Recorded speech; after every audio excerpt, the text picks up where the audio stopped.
एक दफ़ा एक आदमी ने अपने कुत्ते के पीछे एक गाड़ी बांधी होती है और वो आदमी अपने कुत्ते के पीछे बंधी हुई गाड़ी पर कुछ सामान रख कर कहीं ले जा रहा होता है।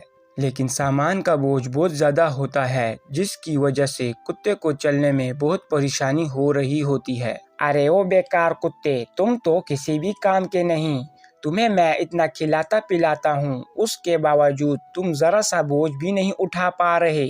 तुमसे काम लेने से तो अच्छा है कि मैं अपने काम खुद कर लूं, मगर तुम्हारी काम चोरी की सज़ा तो तुम्हें मैं ज़रूर दूंगा। ये सब बोलने के बाद कुत्ते का मालिक एक डंडे से कुत्ते को बहुत ज़ोर ज़ोर से मारता है और बहुत ज़्यादा मारने की वजह से कुत्ते को बहुत चोट लगती है और वो दर्द बर्दाश्त नहीं कर पाता और बेहोश हो जाता है।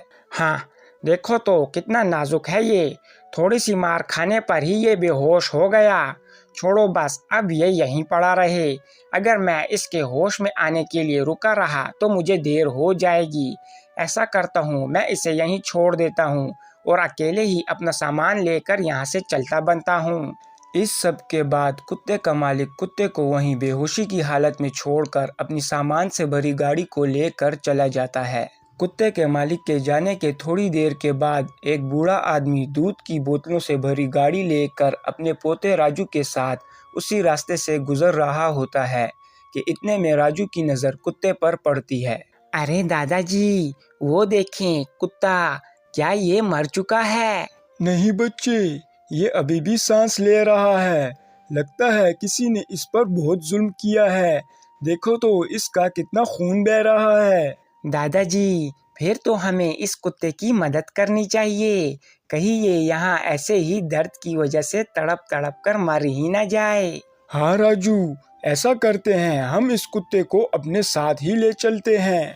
इस सब के बाद बूढ़ा कुत्ते को अपनी गाड़ी पर डालता है और उसे अपने साथ अपने घर ले आता है और उसके बाद बूढ़ा कुत्ते की पट्टी करता है। पट्टी होने के बाद 2 दिन तक कुत्ता बेहोश रहता है। तीसरे दिन जब बूढ़ा दूध बेचने के बाद अपने पोते के साथ वापस घर आता है तो वो देखता है कि कुत्ता अब पहले से काफ़ी बेहतर हो गया है और वो दरवाजे पे खड़ा बूढ़े और उसके पोते का इंतज़ार कर रहा होता है। अरे वाह दादाजी, ये तो ठीक हो गया।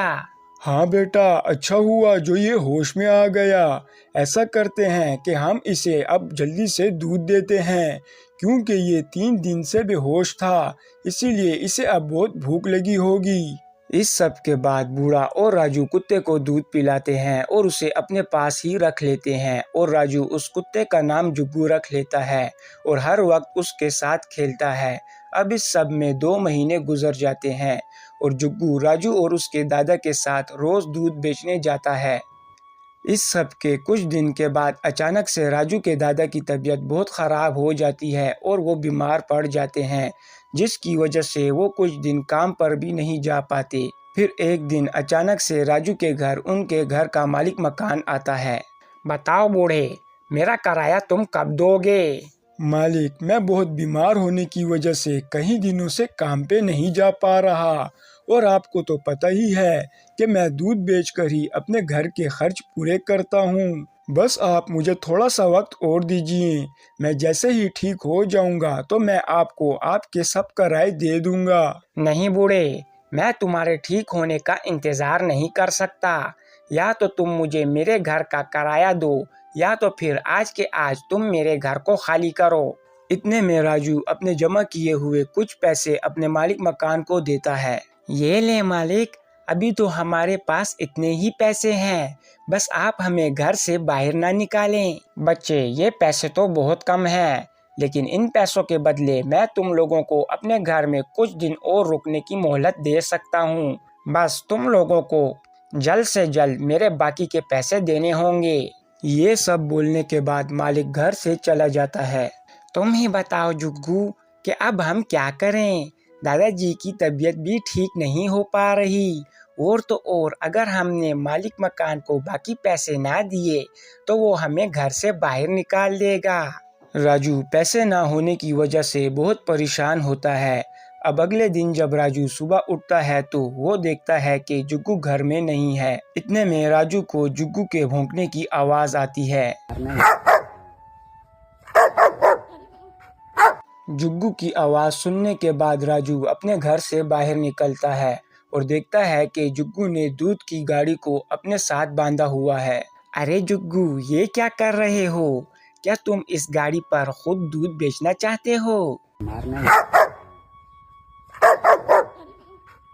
अरे ये तो बहुत अच्छी बात है।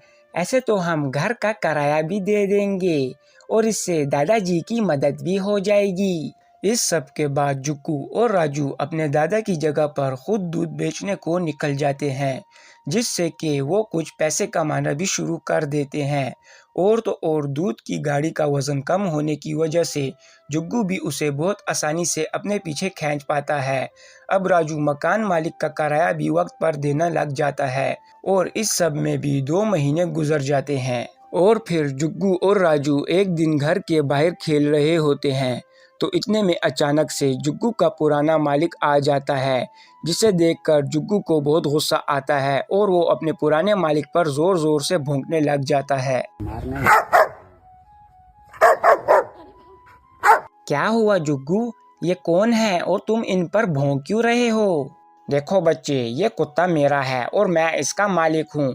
ये मुझसे खो गया था, लेकिन आज मैंने इसे तुम्हारे पास देखा तो मैं इसे अपने साथ ले जाने के लिए आया हूँ। जुग्गू अपने पुराने मालिक के साथ नहीं जाना चाहता, जिसकी वजह से वो लगातार अपने पुराने मालिक पर भौंक रहा होता है। नहीं, मैं इसे आपको ले जाने के लिए नहीं दे सकता। और तो और जुग्गू भी आपके साथ नहीं जाना चाहता। देखो बच्चे, तुम जितनी भी जिद कर लो, लेकिन ये कुत्ता मेरा है और मैं इसे अपने साथ ले जाकर ही रहूंगा। इतने में राजू के दादा घर से बाहर निकलते हैं। कौन हो तुम और मेरे पोते को परेशान क्यों कर रहे हो? देखो बूढ़े, ये कुत्ता मेरा है, मैं इसे लेने आया हूँ, लेकिन तुम्हारा पोता मुझे इसे ले जाने नहीं दे रहा। अच्छा, लेकिन ये कुत्ता तो हमें जंगल में जख्मी हालत में मिला था। अगर हम इसे अपने साथ लाकर इसका इलाज ना करते तो शायद ये मर जाता। तो फिर तुम क्या करते? हा हा हा हा, अगर ये मर जाता तो मैं भी इसे भूल जाता, लेकिन ये जिंदा है, इसीलिए मैं इसे लेने आया हूँ। लेकिन अगर तुम्हें ये कुत्ता पसंद है और तुम चाहते हो कि मैं इसे अपने साथ ना लेकर जाऊँ, तो तुम्हें मुझे इसकी कीमत देनी होगी। तो ठीक है, मैं तुम्हें इसकी कीमत देने को तैयार हूँ। इस सब के बाद राजू के दादा जुग्गू के पुराने मालिक को कुछ पैसे देकर जुग्गू का हमेशा के लिए उसके पुराने मालिक से पीछा छुड़ा लेते हैं। तुम्हें तुम्हारे पैसे मिल गए। आज के बाद मेरे पोते और जुग्गू के आसपास भी न दिखना। हाँ हाँ ठीक है, मुझे भी कोई शौक नहीं इनके आसपास भटकने का। ये सब बोलने के बाद जुग्गू का पुराना मालिक वहाँ से चला जाता है।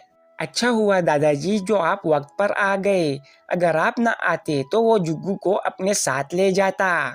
बच्चे, ऐसे कैसे मैं उसे जुग्गू को ले जाने देता?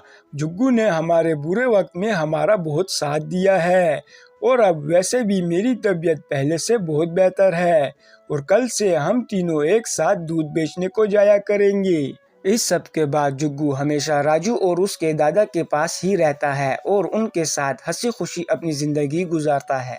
और इस तरह ये कहानी यहाँ ख़त्म होती है।